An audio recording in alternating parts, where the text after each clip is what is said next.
Side में सिलाई लगा ली है और ये आपको क्रॉच की सिलाई दिख रही होगी। और अब आप इसमें देखें कि क्या रह गया, पूरा ही ये ट्राउज़र कंप्लीट है।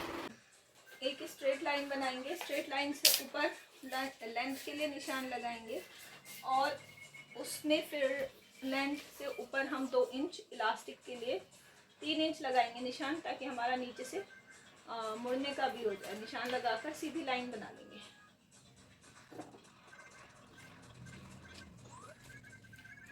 अब यहाँ पर हिप के 4th पार्ट में निशान लगाएंगे। एक लूज प्लाजो बना रही हूँ मैं, यहाँ 11 इंच पर लाइन बना देंगे एक। अब यहाँ से हम 2.5 इंच आगे करेंगे, 2.5 से 2 इंच आगे कर सकते हैं। हैवी हिप है तो 2 इंच, वरना 2.5 इंच इसको आगे करेंगे हम। अहमद इधर मत आना। उसके बाद पूरी लंबाई के आधे पर हम निशान लगाएंगे। यहाँ पर एक लाइन बनाएंगे।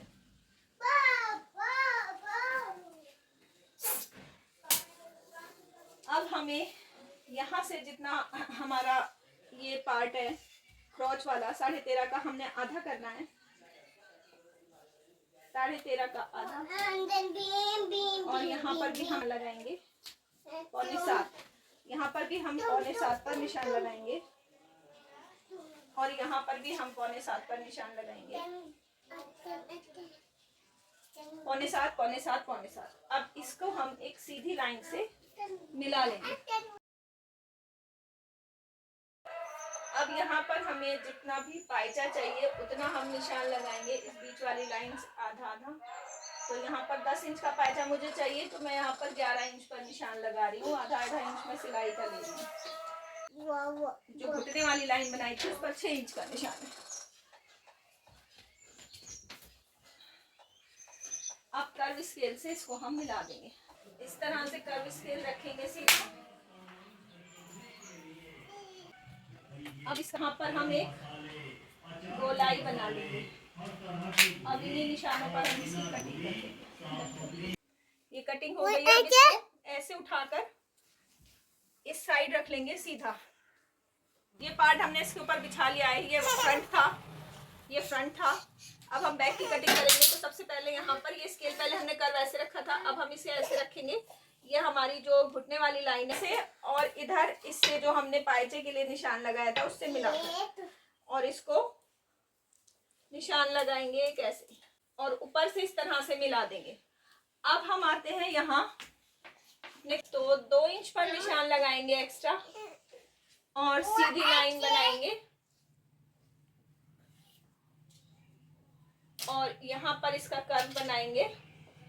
अब ये कर्व स्केल को दोबारा से हम इस तरह से रखेंगे और नीचे पायचे से मिलाते हुए रखेंगे और ये निशान बना देंगे। तो बैक पार्ट इस तरह से ज्यादा हो जाएगा, फ्रंट ये कम हो जाएगा। अब इसे सीधा सीधा हम कट कर देंगे बस। तो अब इसके क्रॉच पर हमने सिलाई लगानी है। यहाँ आधा इंच की गैप से दोनों क्रॉच पर हम सिलाई लगा लेंगे। पहले मैं सिलाई लगा लेती हूँ दोनों क्रॉच पर। इसे आधा इंच की गैप से दोनों क्रॉच पर सिलाई लगा लेते हैं। और ये इसकी पॉकेट है, तो इसमें एक साइड में मैं पॉकेट भी लगाऊंगी, लेकिन यहाँ पर पॉकेट की वीडियो मैं इंक्लूड नहीं करूँगी। सिंपल प्लाजो की बताती हूँ मैं सिर्फ, बहुत इजी वे में सिलना।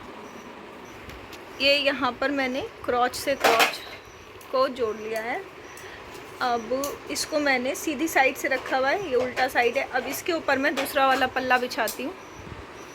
ये मैंने फ्रंट वाला हिस्सा इसके ऊपर रख लिया है। यहाँ पर फ्रंट पर मैंने ये पॉकेट अटैच की है। तो आप बिना पॉकेट के बनाएंगे बिगनर्स, पहले बिना पॉकेट के बनाएंगे जो बिगनर्स होंगे, तो वो बस इसको ऐसे ही एज्यूम करें जैसे इसमें पॉकेट है नहीं। तो इसको अब हम इसके किनारे से सिलाई लगाएंगे, ये वाले दोनों साइड और वो वाले दोनों साइड को मिला करके मैं एक सिलाई लगा करके फिर दिखाती हूँ। फिर इसमें बस कुछ नहीं रह जाएगा सिलने में, ये बीच की सिलाई और इसकी मोरी मोड़ करके इसका नेफा मोड़ना रह जाएगा। तो मैं साइड की सिलाई लगा करके फिर इसका दिखाती हूँ।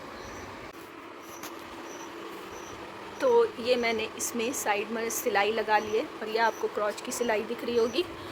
और अब आप इसमें देखिए कि क्या रह गया, पूरा ही ये ट्राउज़र कंप्लीट। बस अब हम इसमें क्या करना है कि ये बीच की सिलाई मैंने लगानी है पूरा यहाँ पर। सबसे पहले क्रॉच को मैं यहाँ पर क्रॉच से मिलाऊंगी, और इसका ध्यान रखते हुए कि बस ये दोनों सिलाइयाँ आपस में मिलेंगी, और फिर ये दोनों पाइचे में सिल दूंगी बराबर में। इसमें हमें कैसे रखना है, बस मशीन में लगाते टाइम हमें ये ध्यान रखना है कि जो बैक वाला साइड है वो हमारा मशीन में नीचे रहे और फ्रंट वाला हमारा ऊपर रहे, वरना इसमें झोल आता है कभी कभी, ठीक है। किसी किसी कपड़े पर डिपेंड करता है झोल वो। तो बस, और इसमें ये सिलाई लगा करके मैं दिखाती हूँ। बस फिर इसके पाइचे फोल्ड करके और इसमें इलास्टिक डालना रह जाएगा। तो यहाँ पर ये बीच की सिलाई भी मैंने लगा ली है। अब हमें इसके ये पाइचे फोल्ड करने हैं।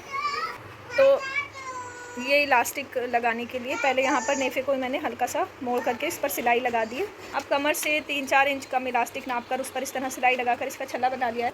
अब इसको लगाने के लिए हम इस इलास्टिक को इस तरह रख के और यहाँ पर सिलाई लगाएंगे।